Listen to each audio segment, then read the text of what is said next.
Good morning बच्चों। I welcome you all to MGCI lecture series fighter 2.0। Last chapter हमने पढ़ा था कोशिका। कोशिका के बाद अगला चैप्टर है कोशिका चक्र तथा कोशिका विभाजन। पिछले लेक्चर में हमने कोशिका चक्र में समसूत्री विभाजन अर्थात माइटोसिस को पढ़ लिया था। समसूत्री विभाजन के बाद हमें एक और महत्वपूर्ण टॉपिक इस चैप्टर का जो है वो है मियोसिस अर्थात अर्धसूत्री विभाजन, उसको पढ़ना है। समसूत्री विभाजन में हमने देखा था कि गुणसूत्र पश्चावस्था में विखंडित होते हैं और उसके पहले मध्यावस्था में आकर के मध्यावस्था पट्टिका पर एकत्रित हो जाते हैं। यह काम यहाँ भी होने वाला है, पर यहाँ थोड़ा सा कंसेप्ट अलग है। पहले हमें समजात गुणसूत्रों के बारे में जानना पड़ेगा, उसके बाद हम प्रारंभ करेंगे मियोसिस के लिए। तो स्टार्ट करते हैं। मियोसिस अर्थात अर्धसूत्री विभाजन।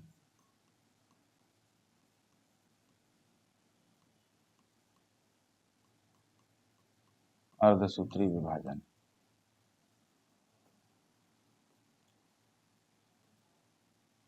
तो कुछ महत्वपूर्ण बातें जो मियोसिस के बारे में जाननी चाहिए, हम उनसे शुरू करते हैं कि कहाँ कब कैसे क्या होता है। पहली बात तो ये कि जब लैंगिक जनन की बात होती है, लैंगिक जनन यानी सेक्सुअल रिप्रोडक्शन, तो लैंगिक जनन में हम जानते हैं कि युग्मकों का संलयन होता है, युग्मक संलयन होता है। युग्मकों के संलयन से क्या बनता है? युग्मनज अर्थात जाइगोट बनता है, युग्मनज का निर्माण होता है। लैंगिक जनन में युग्मकों का संलयन होता है जिससे युग्मनज का निर्माण होता है। युग्मनज अर्थात जाइगोट और युग्मक अर्थात गैमेट।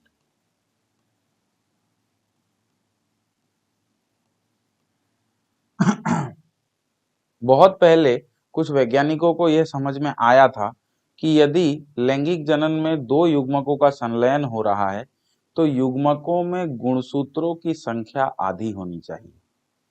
जैसे मान लेते हैं कि एक जीव है जिसके मादा युग्मक में 23 गुणसूत्र हैं और नर युग्मक में 23 गुणसूत्र हैं। ठीक है, जब इन दोनों का संलयन होगा तो जो जाइगोट बनेगा उसमें हो जाना चाहिए 46 गुणसूत्र। अर्थात ये हुआ कि अगर हम इस जाइगोट को द्विगुणित कोशिका माने, द्विगुणित कोशिका, जाइगोट अर्थात युग्मनज कैसा है? द्विगुणित है। तो इस हिसाब से इन युग्मकों को होना चाहिए अगुणित। दोनों अगुणित युग्मक आपस में संलयन करके एक द्विगुणित जाइगोट या युग्मनज का निर्माण करेंगे। इसका मतलब ये हुआ कि अगर गैमेट बनाना है, युग्मक बनाना है, तो युग्मक बनाने के लिए पहले आपको गुणसूत्रों की संख्या आधी करनी होगी। 46 यहाँ पर है, यहाँ अगर 23 नहीं होता, यहाँ अगर 46 होता तो जो जाइगोट बनता वो 92 गुणसूत्र वाला बनता, जो कि सही नहीं है। इसका मतलब ये हुआ कि प्रकृति में कोई ऐसा तरीका था जिससे कि युग्मकों में गुणसूत्रों की संख्या आधी रह जाए। ये बात लोगों को पहले से समझ में आ गई थी। तो लैंगिक जनन में क्या होना है? तो भाई पहले तो युग्मक बनेंगे और युग्मक बन के उनका संलयन होगा जिससे कि युग्मनज बनेगा और युग्मकों के निर्माण में गुणसूत्रों की संख्या आधी हो जानी चाहिए। तो इसको हम इस तरह से लिखेंगे, इस प्रकार का कोशिका विभाजन जिसमें गुणसूत्रों की संख्या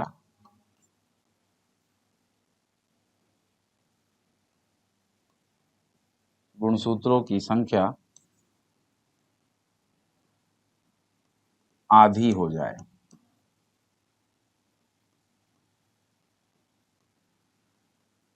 आधी हो जाए, इस प्रकार के विभाजन को कहा जाएगा अर्धसूत्री विभाजन।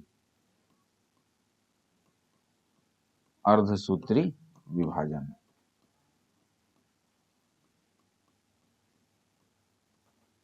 अर्धसूत्री विभाजन। गुणसूत्रों की संख्या आधी करनी है। हम जब ये बात कह रहे हैं तो इस बात का तात्पर्य यह भी हुआ कि कोशिका जिससे हमें इस विभाजन की शुरुआत करनी है वो स्वयं द्विगुणित होनी चाहिए।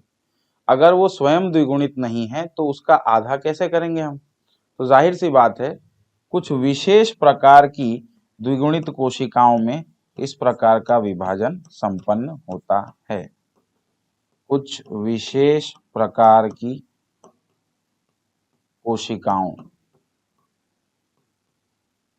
कोशिकाएं यहाँ कैसी होंगी, तो हम इसको लिख लेते हैं, कुछ विशेष प्रकार की द्विगुणित कोशिकाओं में होगा।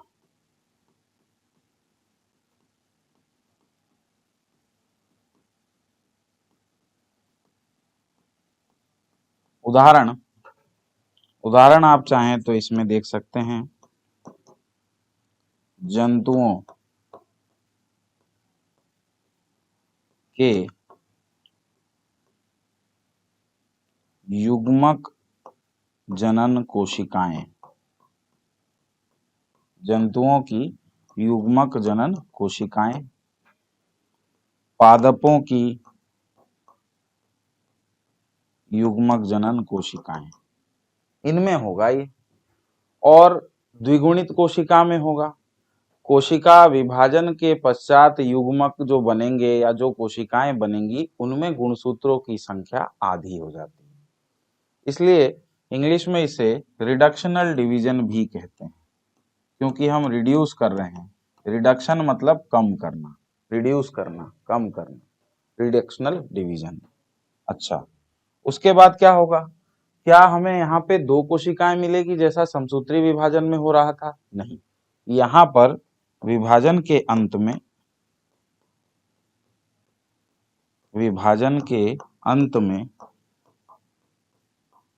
4 अगुणित कोशिकाएं प्राप्त होंगी। ये इंपॉर्टेंट बात है भैया। ऐसा कैसे हुआ? 4 अगुणित कोशिकाएं कैसे प्राप्त हुई?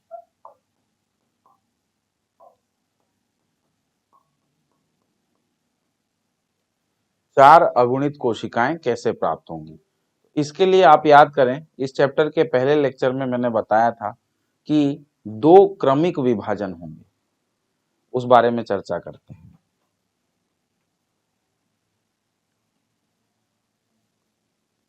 2 क्रमिक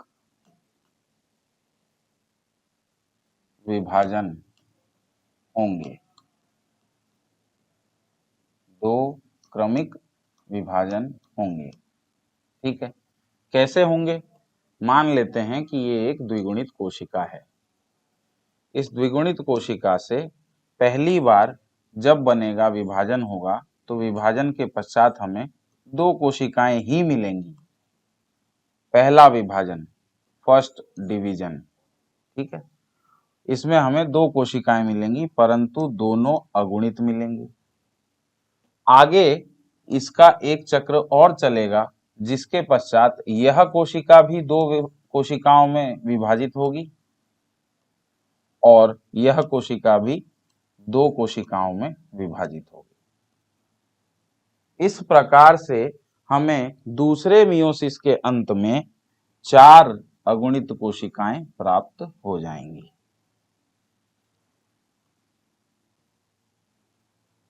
4 अगुणित कोशिकाएं, मतलब यहां 2 क्रमिक विभाजन होंगे। पहला विभाजन, दूसरा विभाजन। पहले विभाजन को हम कहते हैं मियोसिस 1 और दूसरे विभाजन को हम कहेंगे मियोसिस 2। अर्धसूत्री विभाजन क्रमांक 1 और अर्धसूत्री विभाजन क्रमांक 2। अब जब यहाँ मियोसिस हुआ, मियोसिस प्रथम हुआ, तो मियोसिस प्रथम में क्या क्या होगा? मियोसिस प्रथम की प्रमुख घटनाएं। मियोसिस में सबसे पहले केंद्रक विभाजन होगा, केंद्रक विभाजन, और केंद्रक विभाजन के बाद कोशिका द्रव्य विभाजन, कोशिका द्रव्य का विभाजन। ऐसा ही मियोसिस 2 में होगा, मियोसिस 2 में भी ऐसा ही होगा। क्या होगा? तो पहले केंद्रक विभाजन होगा,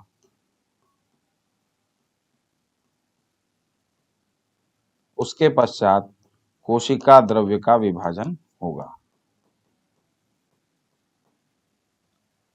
तो हम समझ सकते हैं कि जब पहले केंद्रक विभाजन होगा तो 2 संतति केंद्रक बनेंगे, 2 संतति केंद्रक, और जब कोशिकाएं विभाजित होंगी तब हमें 2 संतति कोशिकाएं मिलेंगी। तो इसे हम लिख लेते हैं। मियोसिस विभाजन में क्या प्राप्त होगा? 2 संतति केंद्रक, 2 संतति केंद्रक किससे प्राप्त होंगे? केंद्रक विभाजन से। और उसके पश्चात जब कोशिका द्रव्य का विभाजन होगा तो हमें 2 संतति कोशिकाएं मिलेंगी।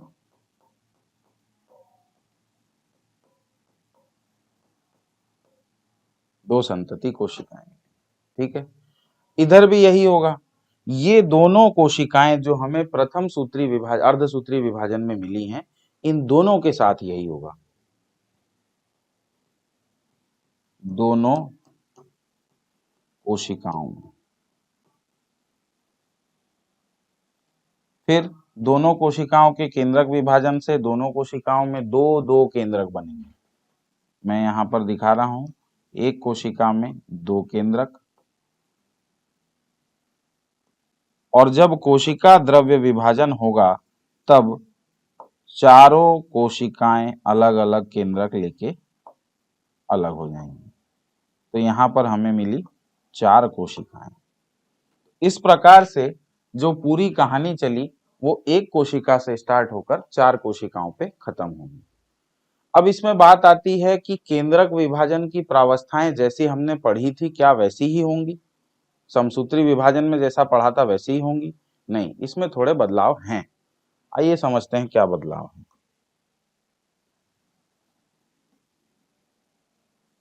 एस प्रावस्था, एस प्रावस्था में क्या होगा? डीएनए का प्रतिकृतिकरण होगा, डीएनए का प्रतिकृतिकरण होगा, डीएनए का प्रतिकृतिकरण होगा। उसके बाद जैसा कि समसूत्री विभाजन में हुआ था, डीएनए के प्रतिकृतिकरण के बाद हमें दिखाई देगा कि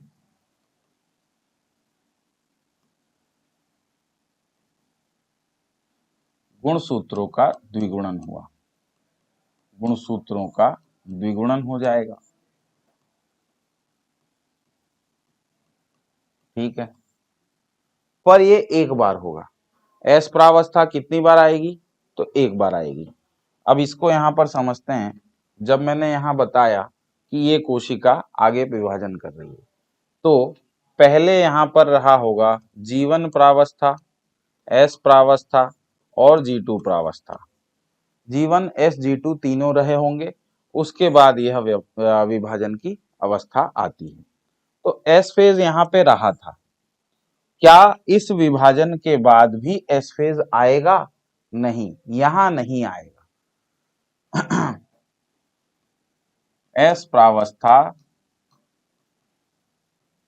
केवल मियोसिस प्रथम के पहले आएगी, मतलब मियोसिस प्रथम के बाद नहीं आएगी, बाद में नहीं, मियोसिस प्रथम के बाद में नहीं होगी। अब इसका तात्पर्य क्या निकलता है बच्चों, तात्पर्य समझते हैं। गुणसूत्रों का द्विगुणन हुआ एक बार, इसके बाद क्या हुआ,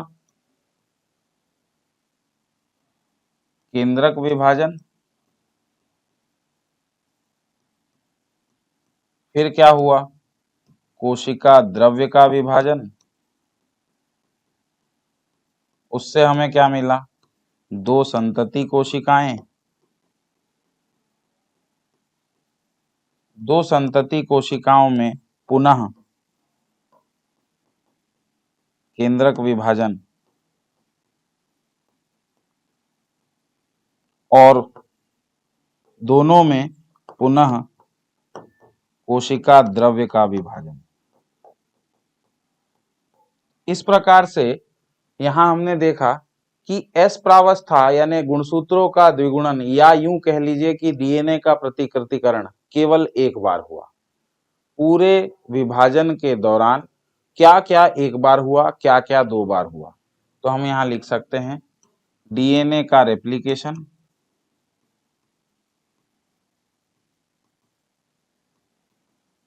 या गुणसूत्र का द्विगुणन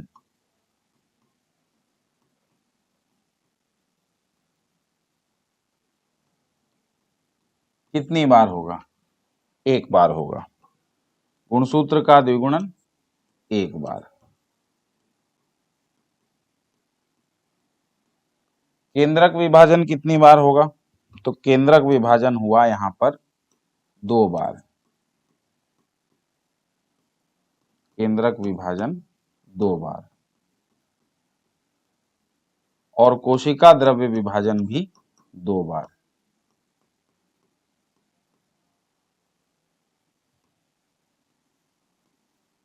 दो बार और ये भी दो बार।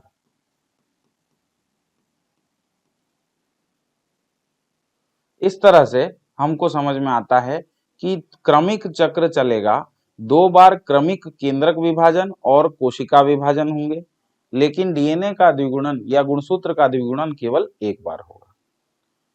ये बात तो हो गई। अब इसके बाद हम इसको समझते हैं कि भाई गुणसूत्रों का व्यवहार यहाँ पे समझना पड़ेगा। पहले हम समजात गुणसूत्र के बारे में समझते हैं। क्यों?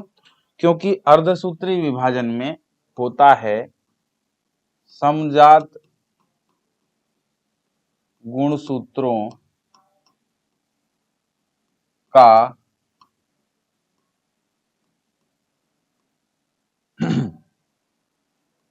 सूत्र युग्मन तथा इनके अर्ध गुणसूत्रों में पुनर्योजन तथा पुनर्योजन है। अब ये सारी बातें हम समझते हैं कि ये क्या होती हैं। देखिए, अगर हम कहें कि एक मानव कोशिका के केंद्रक में 46 गुणसूत्र हैं, केंद्रक में 46 गुणसूत्र हैं, तो 46 में से एक जोड़ा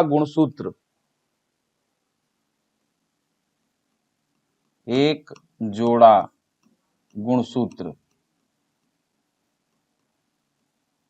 ऐसा होगा जो आकार, कारिकी और व्यवहार में एक जैसा होगा। आकार, कारिकी, व्यवहार में एक समान।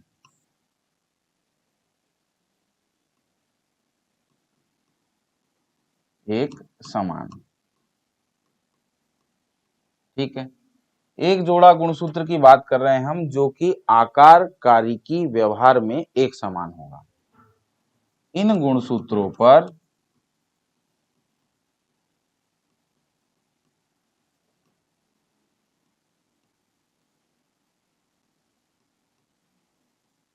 एक समान जीन उपस्थित होते हैं,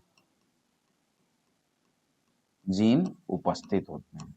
अब ये जीन का कंसेप्ट हम पढ़ेंगे जब मॉलिक्यूलर बेसिस और मेंडल वाला चैप्टर पढ़ाया जाएगा, तब जीन के बारे में चर्चा विशेष तौर पे की जाएगी, लेकिन उसका आधार यहीं पर है। अगर आपने यहाँ इस चीज को समझ लिया तो वहां पर उस चीज को आसानी से समझ पाएंगे। 46 गुणसूत्र हैं, 46 में से 23 गुणसूत्र, हर एक गुणसूत्र का एक जोड़ीदार होगा जो आकार में, काम में, व्यवहार में एक समान होगा और उस पे गुणसूत्र पे जीन भी एक समान होंगे। ऐसे जोड़े को कहा जाएगा समजात जोड़ा, समजात गुणसूत्र जोड़ा, समजात गुणसूत्र का जोड़ा। और इस तरह के एक मानव कोशिका में 23 जोड़े होते हैं। कितने जोड़े? 23 जोड़े। मानव की एक कोशिका में 23 जोड़े हैं। वो कैसे हैं? तो समजात हैं। 23 समजात जोड़े एक कोशिका में, हर एक कोशिका में 23 समजात जोड़े होंगे। अब हम जानते हैं कि मानव की एक कोशिका में 22 गुणसूत्र अलिंगी प्रकार के होते हैं, 22 गुणसूत्र अलिंगी, तथा 23वां गुणसूत्र लिंग गुणसूत्र होता है, लिंग गुणसूत्र। तो ये 22 गुणसूत्र यानी टोटल कितना हुए? 23 गुणसूत्र हुए। मैं किसकी बात कर रहा हूं? युग्मक की बात कर रहा हूं। तो एक युग्मक में 22 अलिंगी गुणसूत्र हुए और 23वां जो गुणसूत्र है उसे लिंग गुणसूत्र कहेंगे। उसे आप X या Y के नाम से जानते हैं, X या Y क्रोमोसोम। लेकिन अगर एक द्विगुणित कोशिका की बात करें तो उसमें 22 जोड़े अलिंगी गुणसूत्र हैं, अलिंगी गुणसूत्र हैं और 23वां X तथा Y लिंग गुणसूत्र का जोड़ा है।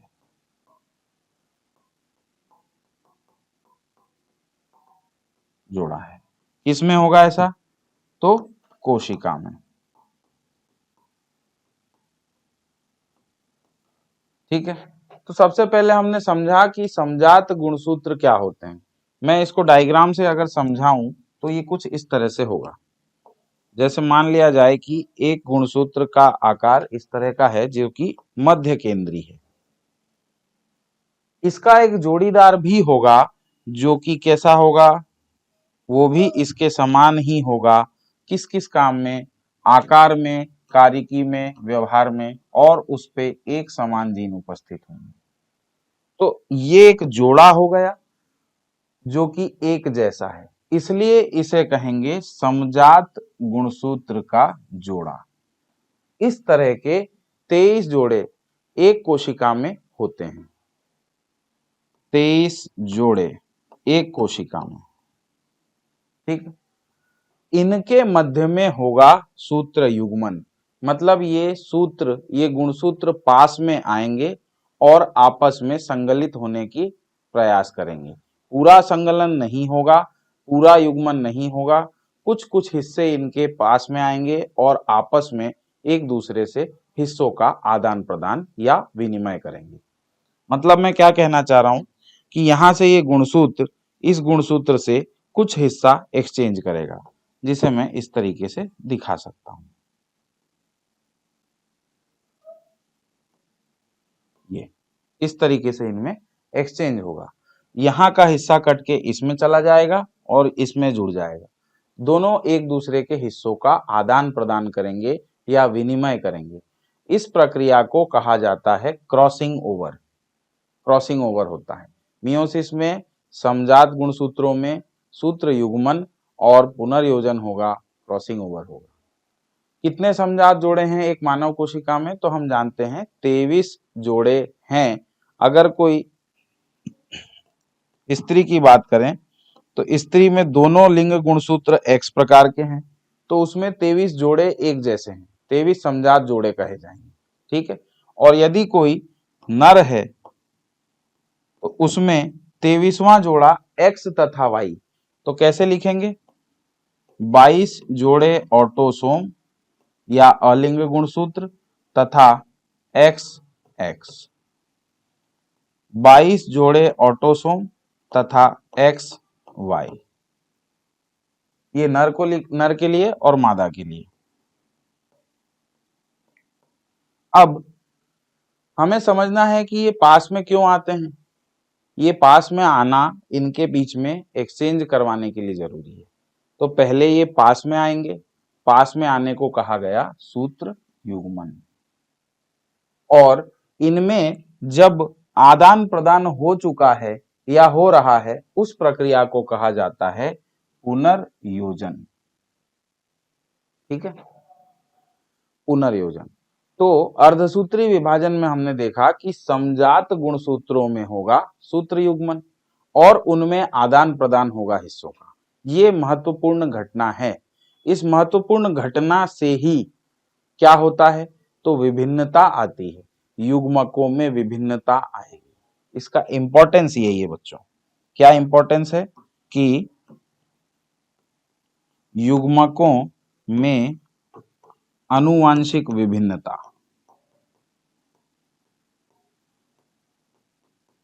आनुवांशिक विभिन्नता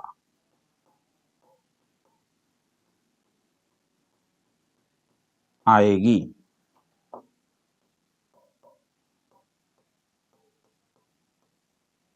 युग्मकों में आनुवांशिक विभिन्नता आएगी। क्या आपने कभी इस बारे में विचार किया है कि कभी कभी ऐसा होता है कि कोई माता पिता हैं, उनके बच्चे किसी एक पे पूरी तरह चले गए, उसके जैसे दिख रहे हैं, उसके जैसा बॉडी प्रकार है, ये सारी चीजें हैं, पर हर जगह ऐसा नहीं होता है।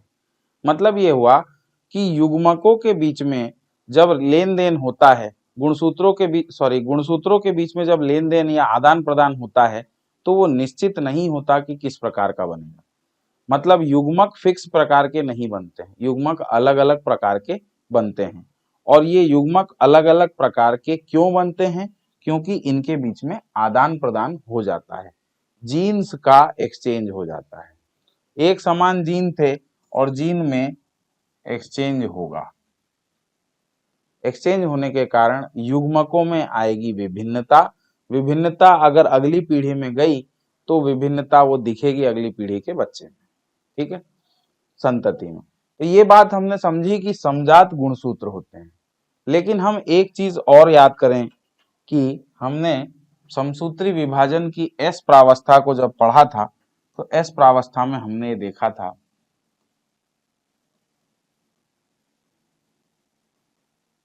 एस प्रावस्था, जीवन प्रावस्था में गुणसूत्र कैसे थे।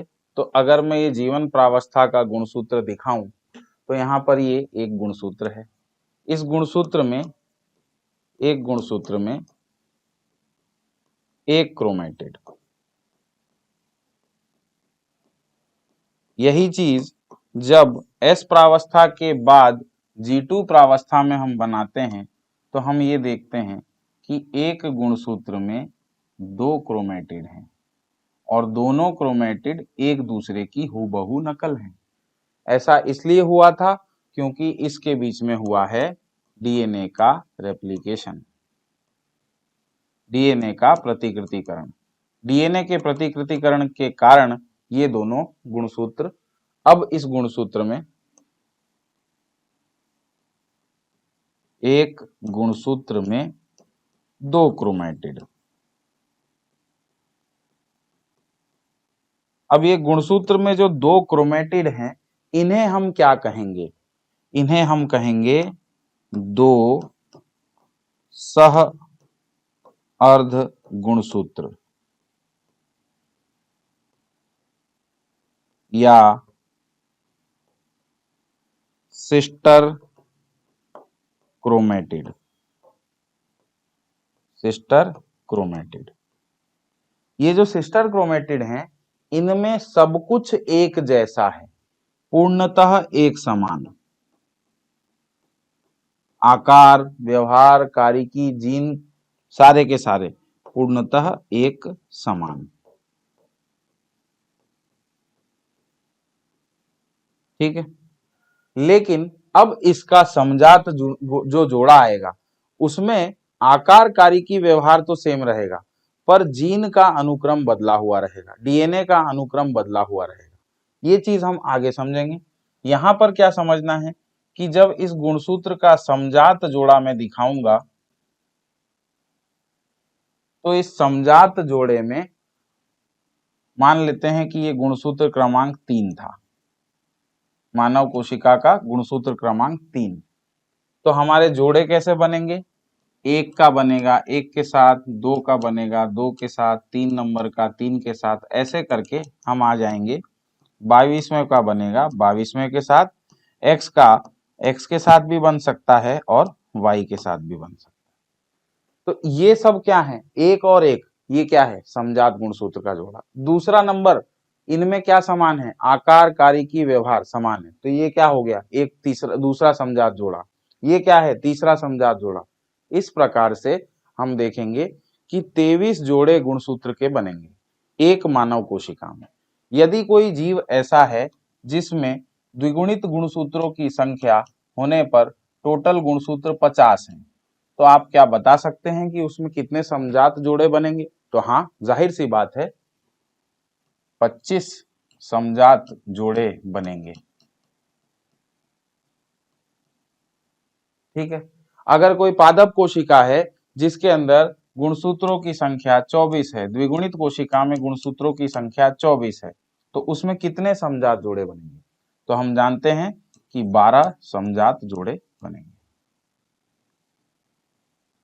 इसी प्रकार से मानव की एक द्विगुणित कोशिका में 46 गुणसूत्र हैं, तो यहाँ पर 23 समजात जोड़े बन जाएंगे।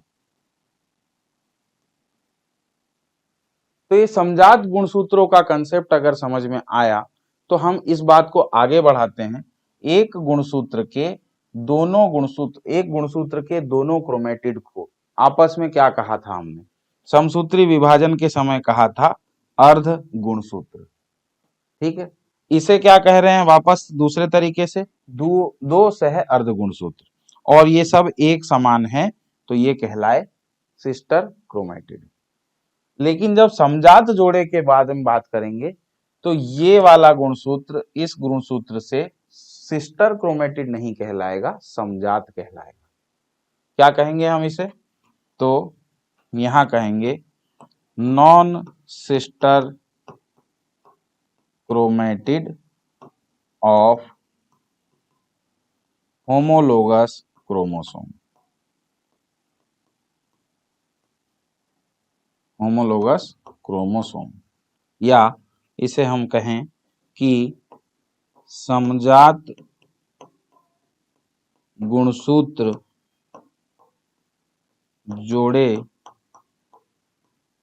की गैर बहन अर्ध गुणसूत्र। गैर बहन अर्ध गुणसूत्र।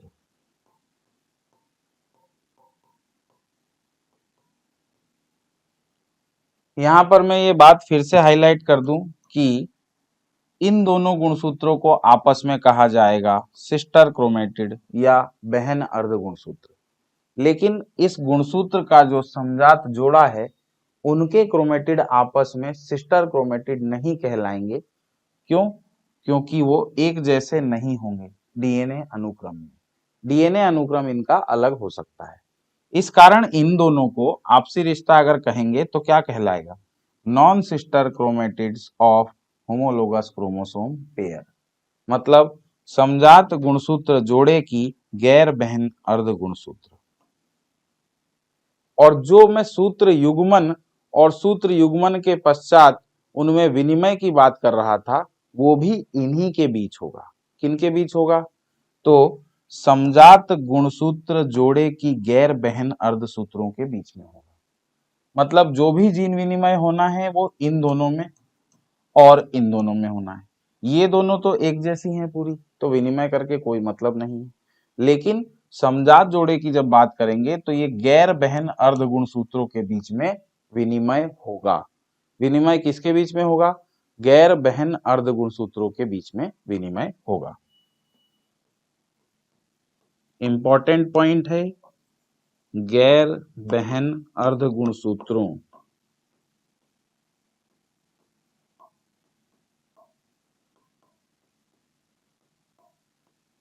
के मध्य विनिमय होगा। ठीक है, अब ये कौन सी प्रावस्था में होगा, कब होगा, ये हम आगे देखेंगे। लेकिन होना क्या है अर्धसूत्री विभाजन में, तो ये महत्वपूर्ण घटना है। अर्धसूत्री विभाजन में पहले हमने देखा कि भाई एक कोशिका से दो कोशिका बनी, दो से चार बन गई, यहां तक की बात तो बड़ी आसान थी। लेकिन पहले अर्धसूत्री विभाजन के दौरान ये विनिमय होना इंपॉर्टेंट है। ये विनिमय होगा, उसके बाद इनकी संख्या घटेगी।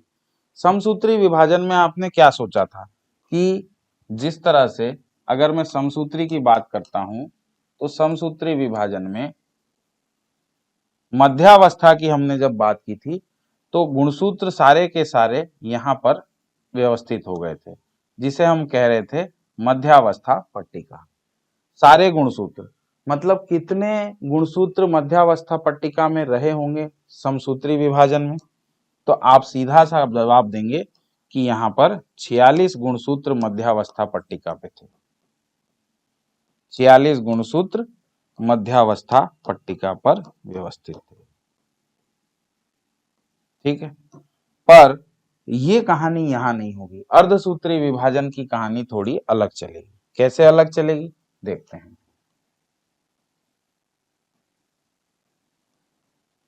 अर्धसूत्री विभाजन में अगर ये कोशिका है तो इस कोशिका में यहां पर जोड़े बनेंगे, समजात गुणसूत्रों के जोड़े बनेंगे इस प्रकार से।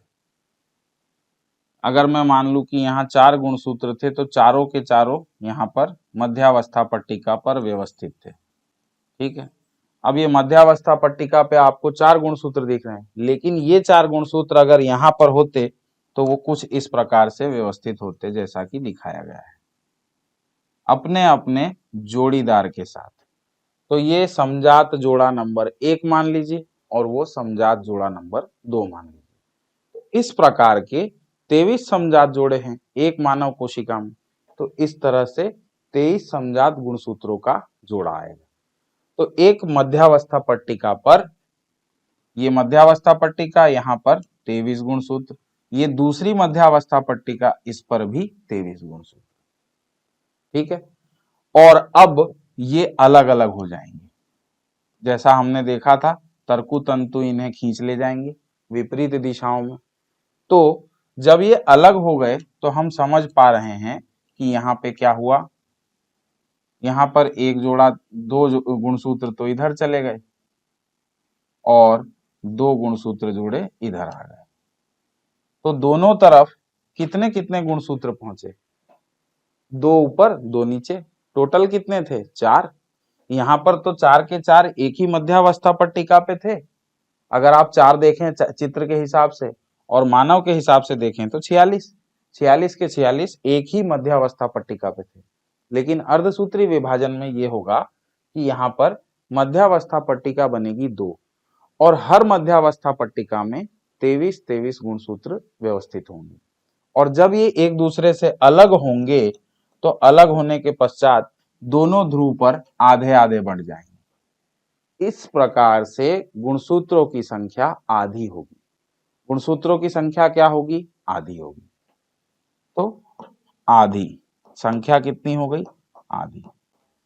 ये दो काम होने हैं मेन। पहला मेन काम मैंने आपको क्या समझाया कि दो गैर बहन अर्ध गुणसूत्रों के बीच विनिमय, दो गैर बहन अर्धसूत्र गुणसूत्रों के बीच विनिमय।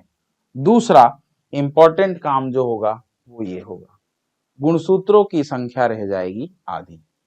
अब ये दो आउटलाइन जब हमने देख ली है तो आगे चल करके सारी अवस्थाएं समझना आसान हो जाता है। आइए देखें एनसीईआरटी क्या कहता है। लैंगिक प्रजनन द्वारा संतति के निर्माण में दो युग्मकों का संयोजन होता है, ठीक है, जिनमें अगुणित गुणसूत्रों का एक समूह होता है। अगुणित गुणसूत्रों का समूह मतलब हुआ हैप्लॉइड। युग्मक होते हैं हैप्लॉइड। हैप्लॉइड का तात्पर्य हम क्या समझेंगे, इसे अगर हम इस चित्र के माध्यम से समझें तो मैंने यहां दिखाया था, हर गुणसूत्र का एक जोड़ीदार है और जब इससे युग्मक बनेगा तो हर युग्मक में जोड़ीदार में से एक ही जाएगा, जोड़ीदार में से एक ही गुणसूत्र जाएगा। ऐसा नहीं होगा कि गुणसूत्र क्रमांक 3 के दोनों जोड़ीदार उसमें व्यवस्थित आ गए एक युग्मक में, नहीं। जो एक युग्मक बनेगा उसमें 23 गुणसूत्र होंगे, मतलब हर प्रकार का एक गुणसूत्र होगा, और जो दूसरा युग्मक बनेगा उसमें भी हर प्रकार का एक गुणसूत्र होगा। इस तरीके से प्रत्येक गुणसूत्र में, प्रत्येक युग्मक में 23 गुणसूत्र हुए और वो अगुणित रहा। कैसा रहा? अगुणित रहा। अब युग्मक का निर्माण विशिष्ट द्विगुणित कोशिकाओं से होता है, ये हम जानते हैं, ठीक है।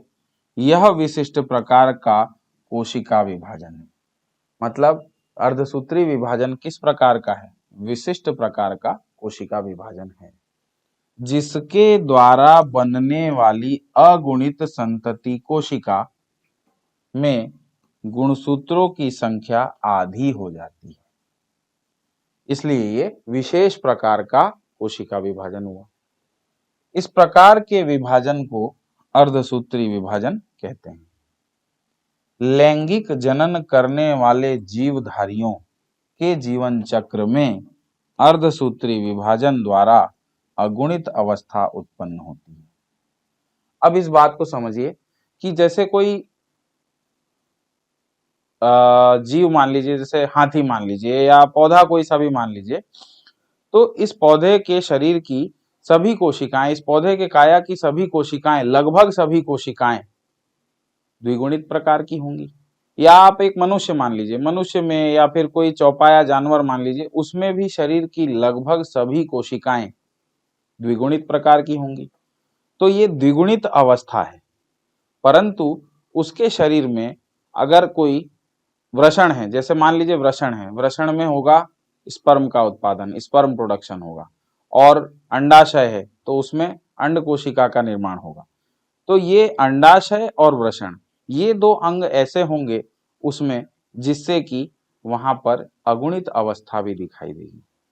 युग्मक अगुणित अवस्था को प्रदर्शित करते हैं, जबकि पूरा शरीर द्विगुणित अवस्था को प्रदर्शित करता है। यह चीज हमें आज के समय में ऐसी दिखाई देती है कि अगुणित कोशिकाएं भी एक ही शरीर में बन रही हैं, जिसमें द्विगुणित कोशिकाएं बनती हैं। परंतु जब इवोल्यूशन हो रहा था तो पादप जगत में कुछ ऐसे उदाहरण थे, आज भी मौजूद हैं, जिसमें ऐसा देखने को मिलता है कि एक पूरी पीढ़ी अगुणित कोशिकाओं से बनती थी और दूसरी पूरी पीढ़ी द्विगुणित कोशिकाओं से बनती थी। इसे ही कहा गया पीढ़ी एकांतरण। तो पीढ़ी एकांतरण के उदाहरण को अगर आप छोड़ दें तो आज के समय में आप किसी भी जानवर की बात करें, पशु की बात करें या प्राणी की बात करें, तो उसमें द्विगुणित कोशिकाएं भी उसी शरीर में हैं और अगुणित कोशिका भी उसी शरीर में है। लेकिन अगुणित अवस्था किसके द्वारा प्रदर्शित की जा रही है? युग्मक के द्वारा। और द्विगुणित अवस्था किसके द्वारा प्रदर्शित कर जा रही है? कायिक कोशिकाओं द्वारा। तो कायिक कोशिकाएं द्विगुणित होती हैं, जनन कोशिकाएं द्विगुणित होती हैं, पर उनसे अगुणित युग्मक बनते हैं।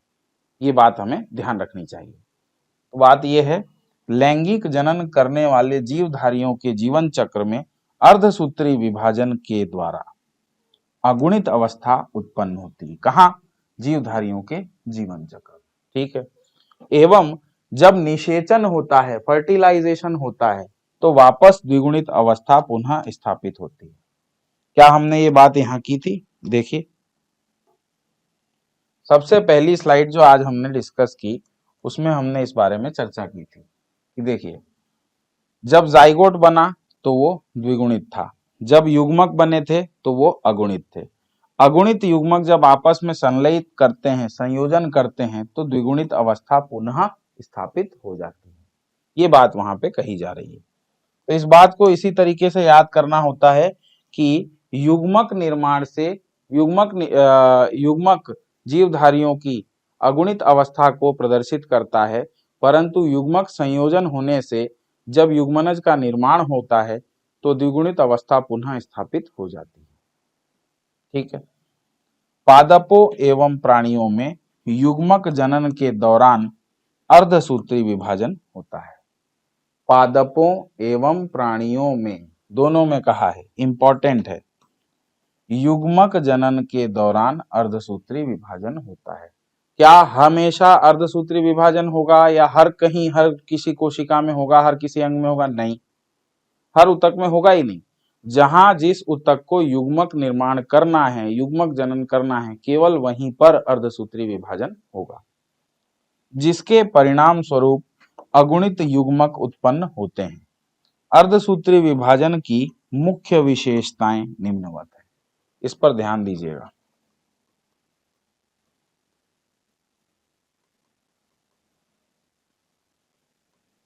हाँ, पहला पॉइंट कहता है अर्धसूत्री विभाजन के दौरान केंद्रक व कोशिका विभाजन के दो अनुक्रमिक चक्र संपन्न होते हैं।